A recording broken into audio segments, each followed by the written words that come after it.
अस्सलाम वालेकुम व्यूअर्स, उम्मीद है कि सेहत और ईमान की बेहतरीन हालत में होंगे और मेरी दुआ है अल्लाह पाक सबको सेहत और ईमान की बेहतरीन हालत में रखे। आज बहुत ज़्यादा बारिश है, अल्लाह सबको अपने हिफ्ज़ और ईमान में रखे और इस बारिश को खैर की बारिश करे। आपके सामने हाजिर होने का मकसद था चूँकि मयाना डोगा की मस्जिद है नूरुल ईमान मस्जिद व मदरसा, वहाँ का कुछ तनाज़ा चल रहा है। कुछ दिन पहले मौलाना फारूक साहब का मौक़िफ़ सामने आया था, तो चूँकि उन्होंने पार्टी दायर किया था डॉक्टर सिद्दीक साहब को, तो मैं चाह रहा हूँ कि जी उनका मौक़िफ़ भी आपके सामने आ जाए। अस्सलाम वालेकुम सिद्दीक साहब। वालेकुम सलाम व रहमतुल्लाह। जज़ाकल्लाह खैर सर, आपने टाइम दिया तो मुख्तसर बताइएगा सर आपका मौक़िफ़ क्या है इस बारे में? बिस्मिल्लाहिर्रहमानिर्रहीम। सबसे पहले तो मैं आपका शुक्रिया अदा करता हूँ कि आपने मौक़िफ़ जानने की कोशिश की।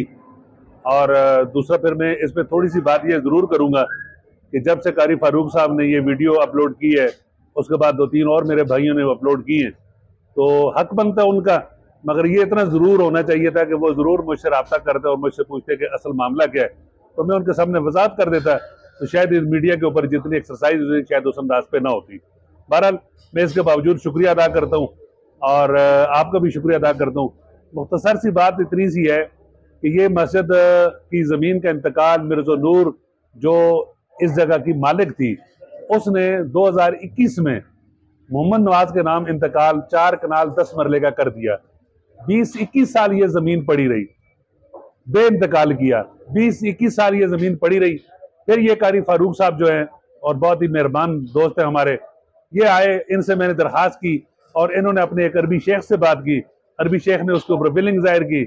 उसके बाद ये लाए, फंड लाए और ये इस माजिद को पहले दिन बैठा के मैंने फारूक के घर पे ये कहा कि बेटा ये दादी ने जगह दी थी और ये उसके ऊपर मदरसा मस्जिद बनाएंगे, और अगर आप चाहते हैं तो ये सिलसिला शुरू हो जाए तो अल्लाह का नाम लेकर शुरू कर दे, अगर नहीं तो बस इधर यही बात खत्म कर देते हैं। उस पर उसने खुद अब्दुल माजिद ने इस बात पे इकरार किया और उस पर शुक्रिया भी अदा किया। उसने कहा जी नहीं, आप अल्लाह का नाम लेकर शुरू करें। फिर दूसरे दिन इफ्तिताह हुआ। फिर ये साल 1.5 साल वहां मस्जिद बनती रही, मदरसा बनता रहा, ये खुद उसके अंदर मजदूरी करता रहा। और फिर आखिर में जाके इसको कुछ ऐसे लोग मिले जिनका नाम इस वक्त मुनासिब नहीं है मेरा बताना, क्योंकि अदालत के अंदर हमारा केस लगा हुआ एसी की अदालत के अंदर। जैसे ही ये केस खत्म होगा तो वो चीजें भी सामने आ जाएंगी। तो उस पर फिर इन लोगों ने उसको ये कहा जी कि इंतकाल जैली है, और इंतकाल जैली को इन्होंने फिर अदालत के अंदर चैलेंज किया। अदालत से फिर सुलह के अंदर ये वापस हुआ। अभी एसी साहब की अदालत के अंदर वो मौजूद है। मेरा इस पे मौकफ ये है कि अगर ये उस खातून ने जिसने जमीन दी है, उसने जिस मकसद के लिए दी है, उस मकसद से हट के कोई चीज बनी है, फिर भी इनका गिला बजा होगा। दूसरा यह है कि वो खातून क्या जमीन दे सकती थी या नहीं दे सकती थी। अगर उसने अपना हिस्सा दिया है तो मैं समझता हूं कि उसका फैसला एसी की अदालत में हो जाएगा। इनको ना कानून को अपने हाथ में लेना चाहिए, ना इतनी जल्दी वो करनी चाहिए। सब कुछ पाकिस्तान के अंदर एक कानून है, एक अदालत है, एक इदारे मौजूद हैं। तो हम तो सब्र से इस बात पे बैठे हुए हैं कि इदारा जो फैसला करेगा वो फैसला होगा। आज भी मेरा मौकफ एक ही है, फारूक का ये हक बनता है, फारूक को वह मदरसा चलना चाहिए। उस अरबी ने जो पैसे दिए वो सही जगह पे लगे हैं। आज वो अरबी उसको तंग कर रहा है और उस अरबी की बुनियाद पे वो बहुत सारे लोग यहाँ हमारे काम जो होने थे वो काम नहीं हो सके। इसमें मुझे शर्मिंदगी भी है और मुझे अफसोस भी है कि हमारे इलाके का नुकसान हो रहा है। मगर दूसरी तरफ ऐसे लोगों के आगे मेरा खुद खलाजात भाई है ये, जिसका ये बेटा सारी चीजों को कर रहा है। तो मेरा मौकफ तो इसमें यही है कि अल्लाह करेगा ये कल करता है फैसला, 10 दिन में करता है, एसी फैसला करता है, उस फैसले के बाद सारी चीजें क्लियर हो जाएंगी और इंशाअल्लाह ताला यहाँ मदरसा ही चलेगा और ये मस्जिद ही रहेगी। इसके अलावा बाकी कोई चीज यहाँ और नहीं होगी। अच्छा, इस तरह हो सकता है जिस तरह फारूक साहब का कहना था अपनी वीडियो में कि जी अगर ये जगह आपकी बनती है या माजिद जो दावेदार है उसकी बनती है तो ये बेशक हमसे कीमत ले लें। लेकिन जी कीमत का तो सवाल पैदा नहीं होता। जिस खातून ने ये जगह दी है उसने जगह दी है, बे इंतकाल किया है, इसके बावजूद उसने पैसे नहीं लिए, बे इंतकाल के पैसे नहीं लिए। आज के समूह से जो है ना वो डॉक्टर सदीक या माजिद या कोई दूसरा जो है ना इसकी कीमत लेगा और वहां मदरसा बनेगा, ऐसी बिल्कुल भी बात नहीं है। ये हक है फारूक का, वहां मदरसा चले, वहां मस्जिद चले और उस दादी को इसका सुकून मिले, अल्लाह ताला उसको इसका अजर दे। इंशाअल्लाह ताला ये जमीन अदालत ने साबित कर दी कि ये उसकी थी और उसने इंतकाल ठीक दिया है, तो ये इंशाल्लाह फ्री ऑफ कास्ट मदरसे और मस्जिद के लिए होगी।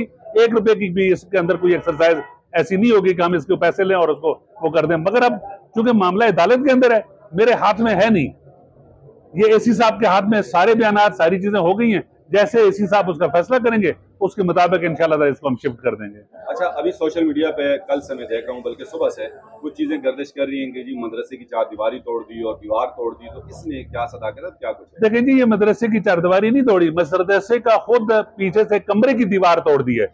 दीवार तोड़ के उसके अंदर अल्लाह को हाज़िर नाज़िर जान के कहते हैं, सरिया मौजूद था, सीमेंट मौजूद था, सैनिटरी का सारा सामान मौजूद था, बिजली का सारा सामान मौजूद था, उसके अंदर शटरिंग सारी मौजूद थी, उनके हमारे वहाँ उसके जो वेल्डिंग की सारी एसेसरीज मौजूद थी।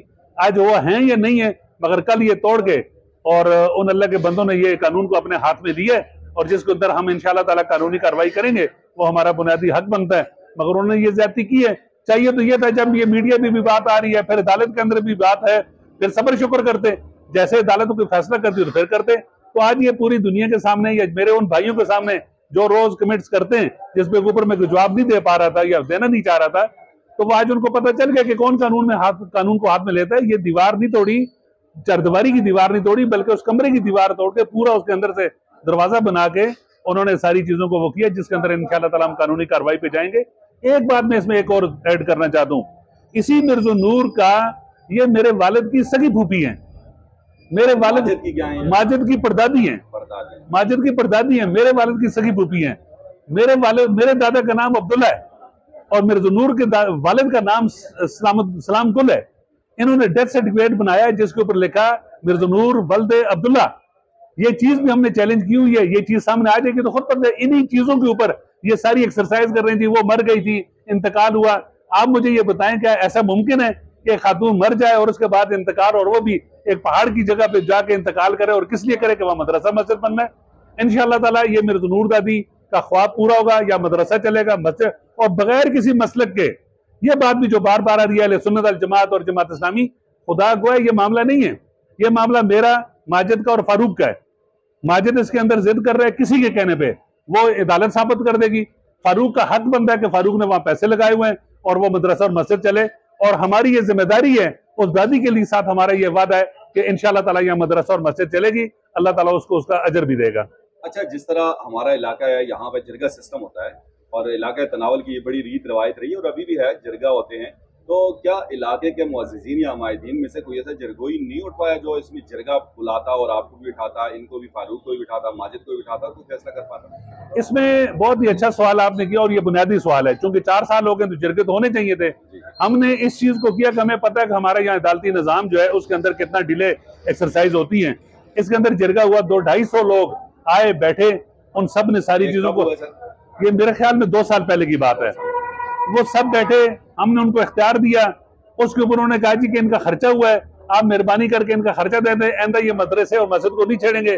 5 लाख रुपए मेरे ऊपर डाला, 5 लाख रुपए मैंने इनको दिया, वो जिरगे के सामने दिया, स्टाम्प मौजूद है, चेक नंबर मौजूद है, चेक का वो मौजूद है।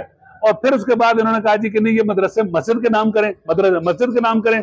हमारी बदकिस्मती है, पाकिस्तान के अंदर सलमा खोलने की इजाजत है, बाकी फिजूल काम करने की इजाजत है, मगर मस्जिद और मदरसे के लिए एनओसी के बगैर अब नहीं हो सकता। हमने बहुत कोशिश की कि मस्जिद और मदरसे के नाम हो जाए, मगर FATF के कानून की वजह से वो एनओसी ना मिल सकी। आज वो मोहम्मद नवाज के नाम पे है, और कल अगर ये नवाज के नाम पे रहेगी तो मदरसा मस्जिद ही चलेगा। और अगर इन्होंने कहा कि नहीं, सरकार ने इसरार किया, तो हम इंशाअल्लाह ताला फारूक के हवाले करेंगे, वो फारूक उसके अंदर अपना मदरसा और मस्जिद चलाए। इसके अलावा हमारी इस चीज के साथ कोई और एक्सरसाइज नहीं है। ना वहां घर बन रहा है, ना कोई मार्केट बन रही है, ना मेरा कोई हॉस्पिटल बन रहा है, ना मेरा कोई कॉलेज बन रहा है। ये 4 साल जाए हुए हैं, वहां के बच्चे कुरान पढ़ते और वहां के बच्चों को घर की दहलीज के अंदर जो है ना वो दीनी तालीम मिलती। ये हमारी बदकिस्मती है।